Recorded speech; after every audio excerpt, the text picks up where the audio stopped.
ప్రాణాలతో private travels చెలగాటమాడుతున్నాయి. నిబంధనలకు విరుద్ధంగా కావేరీ ట్రావెల్స్ బస్సులు నడుపుతున్నాయి. ప్రమాదానికి గురైన బస్సుకు ఫిట్నెస్ గడువు ముగిసింది. గతేడాదే ఇన్సూరెన్స్ పాలసీ ట్యాక్స్ కూడా ముగిసింది. 2024లోనే పొల్యూషన్ వ్యాలిడిటీ కూడా ఎక్స్పైర్ అయింది. మోర్ డీటెయిల్స్ మా క్రైమ్ బ్యూరో చీఫ్ మధు అందిస్తారు. మధు, ప్రమాదం జరిగింది. సో ఆ ప్రమాదం జరిగిన తర్వాత మృతుల సంఖ్య, కాసేపు హడావుడి, ఇది అది అన్నీ కూడా జరుగుతాయి. కానీ ఈరోజు సాయంత్రం నుంచి ఏం జరగబోతుంది అంటే, ఈరోజు సాయంత్రం పర్ఫెక్ట్ డ్యూటీ చేయబోతున్నారు ఆర్టీఏ అధికారులు. ఖచ్చితంగా ఈరోజు సాయంత్రం నుంచి కూడా మేము సిన్సియర్ ఆర్టీఏ అధికారులు అనే విధంగా కూడా డ్యూటీ చేస్తారు కూడా. ఇది ఖచ్చితంగా జరుగుతుంది కూడా.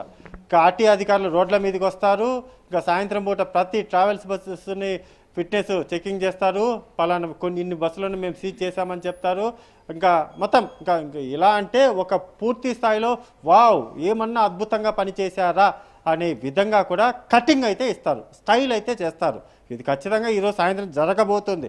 ఎందుకు అనుకుంటే, ఇంత ప్రమాదం జరిగిన తర్వాత కూడా ఆర్టీఏ అధికారులు బస్సుల ఫిట్నెస్లకు సంబంధించి రోడ్ల మీదకి వచ్చి తనిఖీలు చేయకపోతే చిచ్చి అని అంటారు. కాబట్టి ఖచ్చితంగా కూడా సాయంత్రం వస్తారు.